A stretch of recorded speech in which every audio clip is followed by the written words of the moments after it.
우리 오늘 사진을 먼저 한 장 보시겠는데요.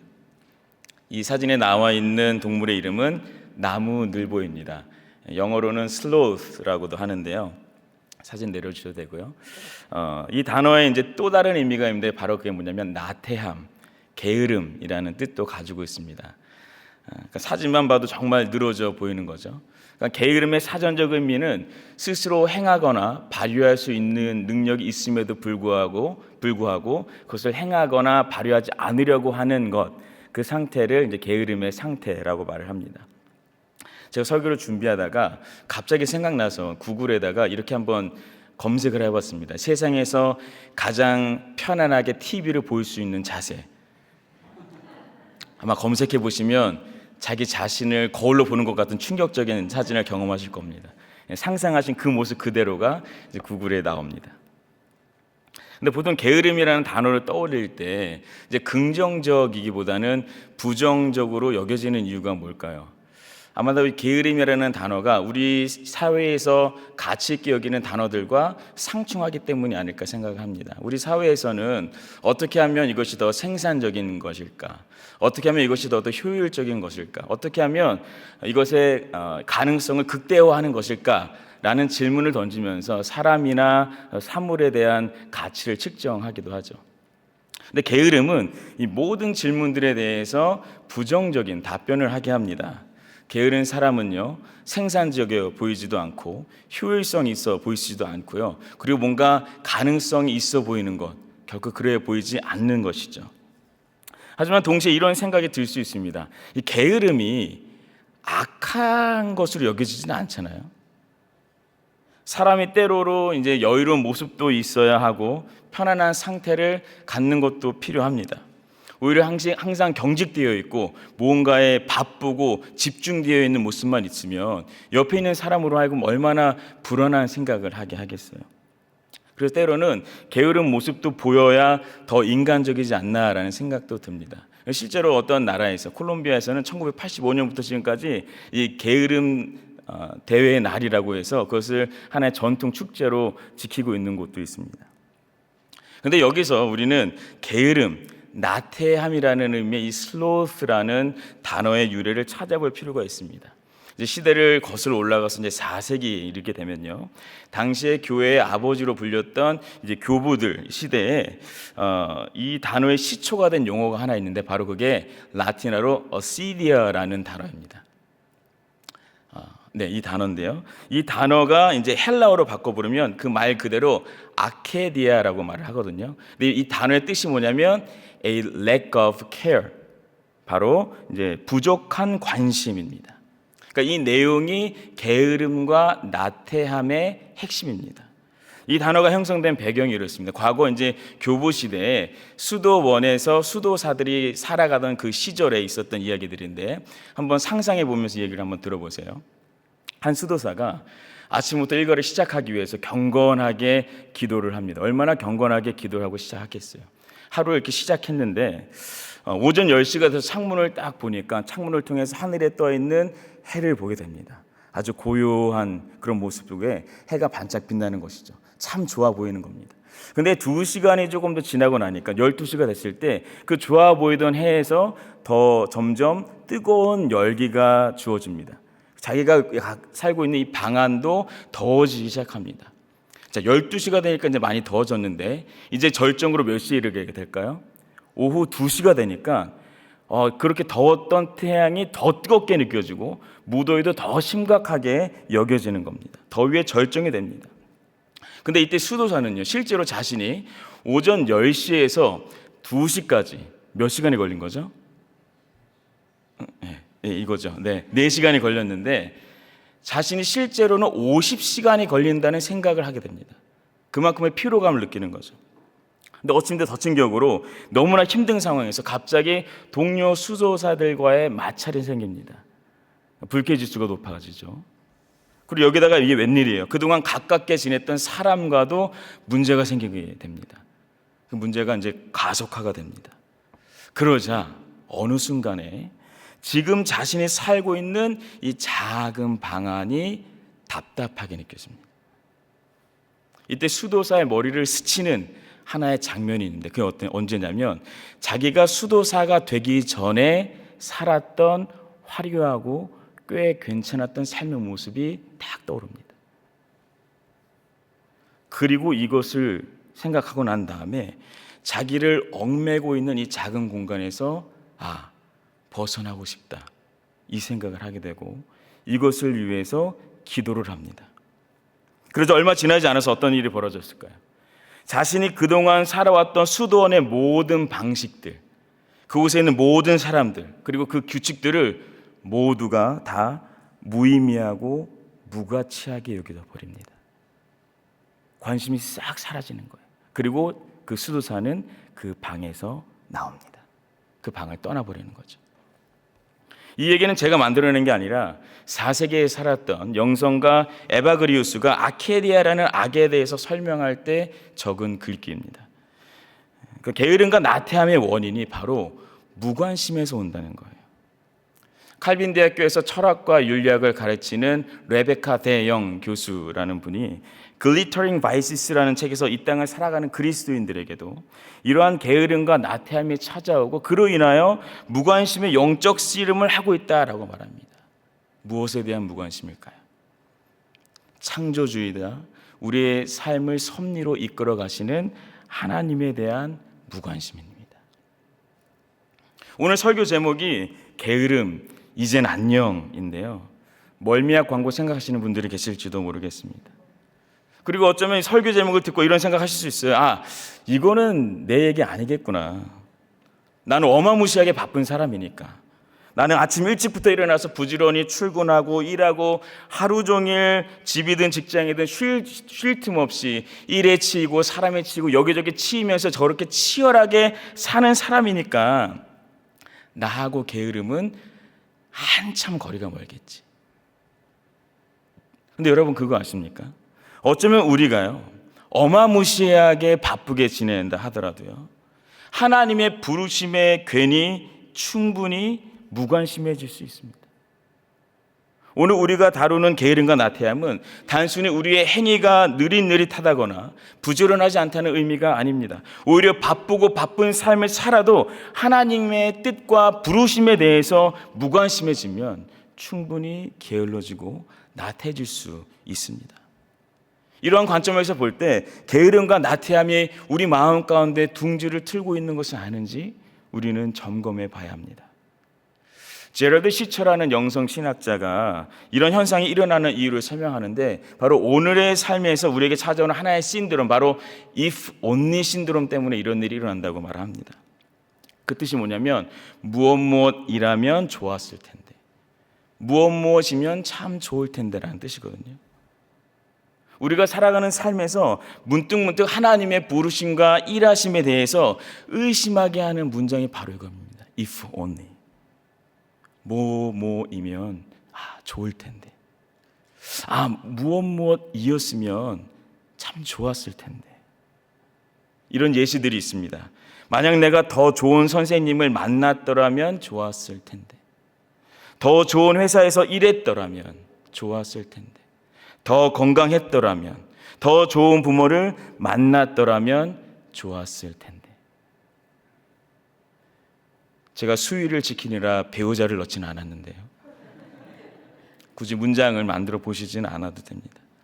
한마디로 지금 자신이 처해 있는 이 상황에 대한 부정, 회피, 원망, 이게 있는 동시에 자신만의 소망으로 그려내는 이 희망의 꿈나라가 있기 때문에 그러다 보니까 자신의 현실을 바라보면서 자연스럽게 생략되는 과정이 하나 있습니다. 그게 뭐냐면 자신의 삶에 대한 신앙적인 해석이 없습니다. 하나님의 관점으로 삶을 이해하려는 수고를 하지 않게 됩니다. 판단과 평가는 오롯이 자신의 몫이 되는 거죠. 그러면서 점점 하나님의 영역에 대해서 관심이 없어지는 겁니다. 간절히 바라기는 우리의 삶이 아무리 치열하고 복잡하고 바쁘다 하더라도 여전히 우리의 삶 가운데 일하시는 하나님의 섭리를 신뢰하시길 소망합니다. 오늘 우리가 읽은 말씀에서는요, 그리스도인이 어떠한 형편을 살아가든지 간에 마땅히 관심을 가지고 계속해서 알아가야 하는 하나님의 부르심이 있다라고 소개를 하는데, 오늘 본문 3절과 4절의 말씀 함께 읽겠습니다. 그의 신기한 능력으로 생명과 경건에 속한 모든 것을 우리에게 주셨으니 이는 자기의 영광과 덕으로서 우리를 부르신 이를 알미로 말미암음이라. 이로써 그 보배롭고 지극히 큰 약속을 우리에게 주사 이 약속으로 말미암아 너희가 정욕 때문에 세상에서 썩어질 것을 피하여 신성한 성품에 참여하는 자가 되게 하려 하셨느니라. 아멘. 예수 그리스도를 통해서 하나님을 알게 되고 그분의 자녀가 된 자들에게는 생명과 경건에 속한 모든 것을 우리에게 이미 주셨다라고 했습니다. 생명이라는 것은 그리스도인이 죽은 다음에 부활을 겪고 나서 살게 되는 영원한 삶에 대해서 말하고요. 그리고 경건이라는 것은 이 하나님을 경외하는 자로서 이 땅을 살아가는 데 필요한 모든 것을 말합니다. 그러니까 이 두 가지를 하나님께서 이미 우리에게 주셨다는 거예요. 하나님의 신령한 능력으로 이 두 가지를 믿는 자에게 허락하시는 겁니다. 그 결과가 무엇인가? 이 세상에서 썩어질 것을 피하여서 신성한 성품에 참여하는 자가 되게 하신 겁니다. 여기서 참여한다라는 말은요, 예수 그리스도의 형상을 닮아가는 일에 동참한다라는 뜻을 갖습니다. 죄악으로 인해서 잃어버린 하나님의 형상을 회복하는 일이 허락된 겁니다. 그래서 로마서 8장 29절로 이런 말씀이 있습니다. 하나님이 미리 아신 자들을 또한 그 아들의 형상을 본받게 하기 위하여 미리 정하셨으니 이는 그로 많은 형제 중에서 맏아들이 되게 하려 하심이니라. 아멘. 그러니까 사도 베드로는 이 땅을 살아가는 신자가 어디에다가 관심을 두어야 하는지에 대해서 지금 가르치고 있는 겁니다. 우리가 살아가는 일생의 자리는 어떠한 곳입니까? 우리를 그분의 영광과 덕으로서 부르신 하나님을 알아가는 자리입니다. 그 현장의 컨디션이 어떠하든 간에 주님은 그 자리에서 우리로 하여금 하나님을 더욱 알아가기를 원하십니다. 그런데 그곳에서 하나님을 알아가는 방법이 조금 독특합니다. 예수 그리스도의 신령한 성품을 닮아가라. 이 일에 관심을 두라는 거예요.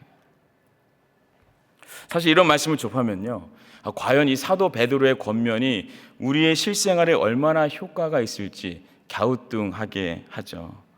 바쁘고 복잡한 세상에서 그리스도의 성품에 동참하라. 이런 말은 오히려 느슨하게 여겨지기도 하고요.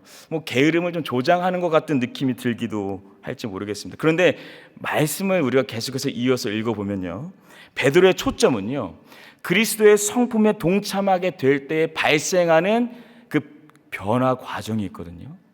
거기에 대해서 지금 강조를 하고 있습니다. 5절과 7절 제가 한번 읽겠습니다.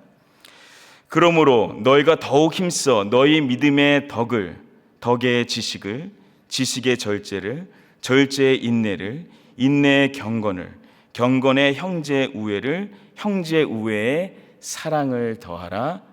아멘. 분명히 신앙은 믿음으로 시작합니다. 믿음이 기초입니다. 그런데 예수 그리스도를 닮아가는 삶에는 반드시 사랑이 남습니다. 여기서 더하라라는 것은 자발적으로 제공한다라는 말이거든요. 자신의 시간과 물질과 에너지를 자발적으로 사용하여서 이 일에 더욱더 힘쓰라는 겁니다. 이런 의미로 5절에서 7절을 다시 보면은 이렇게 해석할 수 있습니다. 오직 믿음이 중요한데 그 믿음에는 또한 뭐가 있어야 된다? 덕이 있어야 한다는 겁니다. 덕이 더해져야 된다고 합니다. 덕에는 통찰력의 지식이 더 있어야 되는데 그 바로 예수 그리스도를 아는 고상한 지식이 필요하다라고 말합니다. 또한 그 지식에는 절제가 필요합니다. 왜요? 감정에 혹은 상황에 극단적으로 치우치지 않기 위해서입니다. 그리고 그 절제에는 흔들리지 않는 인내가 더해져야 되고요. 그 인내는 경건으로 인해서 가능해지고요. 그 경건은 나만 경건한 것이 아니라 형제의 우애가 더해져야 되고 그 형제 우애에는 말뿐만이 아니라 진정한 사랑의 실천이 더해지는 것입니다. 혼자 시작한 믿음 생활인데 결국에는 관계 속에서 사랑의 열매를 맺게 되는 겁니다. 결국 내가 예수 그리스도를 닮아가는지의 여부는요, 내가 살아가는 자리에서 나의 믿음을 사랑으로 완성시키는 일에 내가 얼마나 관심을 가지고 있느냐를 통해 알 수 있습니다.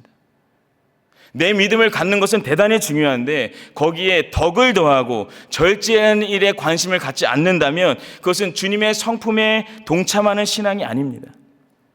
사람과의 관계에서 비록 사람의 감정은 여러 번 바뀌게 되죠. 그런데 투닥투닥 할 수도 있겠죠. 그런데 그곳에서 여전히 예수님의 성품을 닮아가면 그 안에서도 섬김이 가능합니다. 그 안에서도 배려가 가능합니다. 존중이 가능한 겁니다. 인내가 가능한 것이죠. 성경이 구원받은 신자의 삶에서 일관적으로 강조하는 것이 무엇이냐면요, 개인의 믿음만을 강조하는 것이 아니라 그 믿음을 삶 속에서 살아내며 열매 맺는 삶 또한 강조하고 있습니다. 제가 쉬운 질문을 하나 드리겠습니다. 이렇게 일상의 자리에서 눈이 오나 비가 오나 햇빛이 찬란하나 구름이 어둑어둑 채워져 있으나 상관없이 예수 그리스도의 성품을 닮아가는 일이 어려울까요? 어려울까요?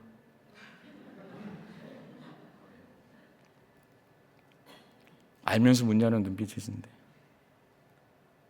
이러한 삶을 꼭 살아내야 하는 이유가 있습니다. 베드로후서 1장 8절과 9절인데 같이 한번 읽겠습니다. 이런 것이 너희에게 있어 흡족한즉 너희로 우리 주 예수 그리스도를 알기에 게으르지 않고 열매 없는 자가 되지 않게 하려니와 이런 것이 없는 자는 맹인이라 멀리 보지 못하고 그의 옛죄가 깨끗하게 된 것을 잊었느니라. 아멘. 우리가 점점 더 덕스러운 사람이 되고 인격이 잘 갖춰진 사람이 되고 친절하고 참 좋은 사람이다, 이 얘기 듣게 하려고 베드로가 권면하는 게 아닙니다. 십자가의 은혜를 잊지 않는 삶을 위하여서 이 일에 게으르지 말고 열매 맺는 삶을 살려고 말합니다. 이 일에 베드로가 증명한 증인이 되는 것이죠. 베드로는 예수님과 함께 살았던 사람입니다. 예수님의 가르침을 앞에서 보고 들었고 실제로 경험했던 제자입니다. 예수님께서 행하시는 놀라운 기적을 직접 체험했던 예수님의 수제자였던 거죠. 그런데 베드로는 또한 어떤 사람이었습니까? 예수님을 부인한 사람입니다. 예수님을 저주한 사람입니다. 예수님으로부터 도망친 사람입니다. 오늘 말로 표현하자면 배신자이고 변절자이고 실패자입니다. 그런데 놀라운 것은요, 베드로의 인생이 그 장면에서 끝나지 않았다는 거예요. 십자가의 은혜가 그를 다시 살립니다. 오순절 성령 사건 이후에 유대인들에게 회개를 요청했던 인물이 바로 베드로입니다. 주 예수를 믿으라, 그리하면 너와 내 집이 구원을 얻으리라. 누구든지 스스로 인생의 주인이 되는 삶을 돌이키기 위해서 주님의 도우심을 구한다면 구원을 얻으리라 외친 사람이 바로 베드로였습니다. 더 이상 배신자, 변절자, 실패자가 아니라 예수 그리스도의 사도가 되었습니다. 어떻게 이런 변화가 가능했을까요? 그가 경험한 실패가, 그가 선택한 배신이, 그리고 그가 맞이한 절망이 그를 향한 예수 그리스도의 사랑보다 크지 않았기 때문입니다. 베드로는 다시 주님을 알아갑니다. 일상의 자리에서 자신을 부르신 주님의 부르심에 꾸준하게 반응하면서 주님을 경험하며 주님을 전하는 자로서의 삶을 살아갑니다. 그가 그리스도의 성품에 참여하면 참여할수록 십자가의 은혜가 그를 살리고 이끄는 역사를 경험하는 겁니다. 신자의 삶도 마찬가지죠. 내 삶의 자리에서 주님의 성품을 닮아가는 일을 해야 주님의 기도를 내가 닮아가는 겁니다. 내 삶에 허락된 그 자리에서 주님의 성품에 동참해야 내 생각을 멈추고 주님의 생각을 따르게 됩니다. 나를 의지하지 않고 주님의 일하심에 동참하게 됩니다. 이 일에 집중할 때 나의 믿음을 실제로 자라게 하시며 성화의 과정으로 인도하시는 그 주님의 역사하심을 경험하게 되는 것입니다. 이 일에 우리의 관심이 부족하지 않기를 주님의 이름으로 소망합니다. 지난 주일 거쳐서 2박 3일 영커플 수련회를 다녀왔는데요, 영커플 수련회를 위해서 기도해 주시고 교회에서 여러 가지로 배려해 주셔서 은혜의 시간을 보내고 왔습니다. 이미 다 장성한 가정들이지만 치열한 영적 씨름을 맞이하는 이때를 잘 감당하도록 계속해서 기도해 주시기 바랍니다. 영커플 공동체를 섬기다 보면 이제 막 결혼식을 마치고 영커플에 조인하신 분들이 계시고요. 결혼 생활을 한 지 좀 몇 년 되셨는데 첫 자녀가 이제 태어나서 새롭게 조인하신 분들도 계십니다. 한 가지 차이점이 있다면 이제 막 결혼하신 분들은 눈에 하트가 가득한데 자녀를 이제 낳으신 분은 눈 밑에 다크서클이 가득합니다. 그런데 어느 경우이든 간에 이 하나의 문장에는 모두가 동의를 하시더라고요. 결혼은 사랑의 완성이 아니라 사랑의 시작입니다. 남자와 여자가 생판남이었는데 결혼을 하게 됩니다. 결혼식을 하고 결혼 서약도 하고 성혼 선포도 합니다. 그래서 서류에 서명도 하죠. 근데 중요한 것은요, 그것으로 결혼 생활이 끝이 아닙니다. 찐 사랑은 그제서야 비로소 시작이 되는 겁니다. 결혼식보다 더 중요한 것은 결혼식 후의 삶입니다. 결혼한 것으로 부부다운 부부가 되는 것이 아니라 건강한 부부 생활을 통해서 온전한 결혼 생활을 경험하는 것이죠. 신앙생활도 다르지 않습니다. 우리가 예수 그리스도를 통해서 의롭다 칭함을 받은 사건은요, 일회적인 사건입니다. 거기다가 더 보탤 것도 없고 뺄 것도 없습니다. 오로지 예수 그리스도께서 우리를 위해서 십자가를 담당하시고 사흘 만에 부활하신 사실을 믿을 때에 우리는 의롭다 칭함을 받는 존재가 됩니다. 그런데 그 후의 과정인 성화의 삶은요, 성령의 도우심을 받는 신자의 수고가 필요합니다. 때문에 사도 바울은 베드로서 1장 10절에 이렇게 말합니다. 그러므로 형제들아 더욱 힘써 너희 부르심과 택하심을 굳게 하라. 너희가 이것을 행한즉 언제든지 실족하지 아니하리라. 아멘. 성경은 우리가 무엇에 힘써야 하는지 언제나 분명하게 강조하고 있습니다. 주님이 우리에게 원하시는 게 세상에서 얻은 성공의 전리품들을 한번 나열해봐라, 그거 한번 가져와 봐라, 내가 한번 보겠다라고 말씀하지 않으십니다. 부르심과 택하심을 굳게 하는 일에 더욱 부지런히 힘쓰라고 말합니다.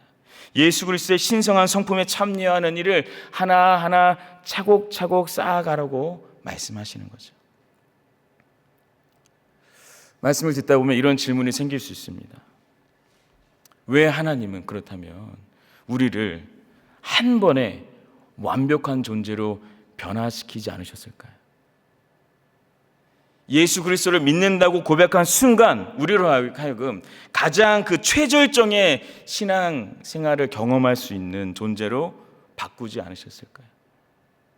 초기 설정값을 최대치로 하면 하나님도 걱정할 일이 없으시고 우리도 흔들릴 일이 없을 텐데. 고린도서 4장 7절에 이런 말씀이 있습니다. 우리가 이 보배를 질그릇에 가졌으니 이는 심히 큰 능력은 하나님께 있고 우리에게 있지 아니함을 알게 하려 함이라. 아멘. 질그릇은 계속해서 빚어지는 존재입니다. 우리가 그러한 존재라는 거예요. 근데 그 존재를 빚어가는 분이 누구라고요? 하나님께서 하십니다. 우리 안에 담긴 보배이신 예수 그리스도를 닮아가는 과정을 통해서 우리는 점점 빚어지는 겁니다. 그 능력이 하나님께 있고 우리에게 있지 아니함을 알게 하시는 게 하나님의 뜻인 겁니다. 하나님의 방식이 아니면 우리로서는 교만할 수밖에 없다는 것을 너무나 잘 아시기 때문에, 우리 힘의 근원이 우리인 줄로 착각할 것을 아시기 때문에 친히 주님께서 우리를 점차 빚어 가시는 거죠. 우리의 역할은 바쁘고 고단한 삶으로 인해 무뎌지거나 산만해졌던 그 관심을 다시 주님께로 향해야 합니다. 지난 여름 얼마나 많이 바쁘셨어요? 이 밤에도 보니까 그동안 못 뵀던 얼굴 뵐 수 있게 돼서 얼마나 반가운지 모르겠습니다. 많은 일들이 있었습니다. 특별히 금년에는 성도님들의 출타가 왜 그렇게도 많았는지 정말 많이 이렇게 출타가 있으셨어요. 어떤 일들이 있었는지 말할 수 있는 이야기거리 많으실 겁니다. 그런데 이제 방학과 또 여름을 마치고 다시 일상으로 복귀했습니다. 분주했던 삶을 돌아보고 점검하면서 나의 시간과 물질, 에너지가 그리스도의 성품을 닮아가는 일에 더욱더 관심을 드리고 집중될 수 있기를 바랍니다. 말씀을 마치겠습니다. 오늘 설교의 제목이 게으름, 이젠 안녕인데요. 어느 목사님이 설교 제목을 들으시고는 한 시대를 풍미했던 노래의 가사를 읊어주셨습니다. 안녕은 영원한 헤어짐이 아니겠지요. 다시 만나기 위한 약속일 거야. 웃으시는 분들은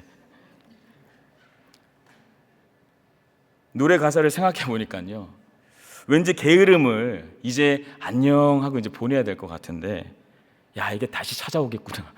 확신 아닌 확신이 이제 드는 겁니다. 우리 삶의 자리에서 예수 그리스도의 성품에 참여하여 믿음이 사랑으로 완성된다.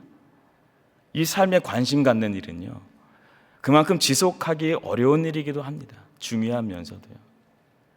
그런데 설교를 준비하면서 시편에 어떤 말씀을 붙들고 여러 번 이제 읊조렸는데, 그러다 보니까 위로와 소망이 생겨나더라고요. 그 말씀을 여러분과 함께 읽고 싶습니다. 시편 138편 2절과 3절의 말씀 같이 읽겠습니다. 내가 주의 성전을 향하여 예배하며 주의 인자하심과 성실하심으로 말미암아 주의 이름에 감사하오리니 이는 주께서 주의 말씀을 주의 모든 이름보다 높게 하셨습니다. 내가 간구하는 날에 주께서 응답하시고 내 영혼에 힘을 주어 나를 강하게 하셨나이다. 아멘. 나는 비록 하나님의 부르심에 민감하게 반응하고 관심 갖는 일에 다시 머뭇거리고 혹은 실패할 수도 있습니다.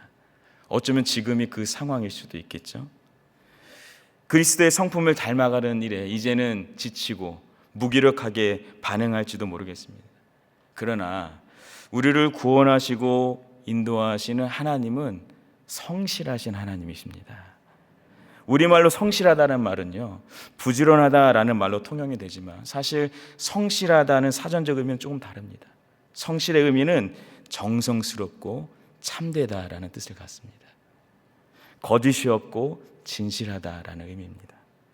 말한 것을 이루기 위해 실천한다라는 뜻도 가지고 있어요.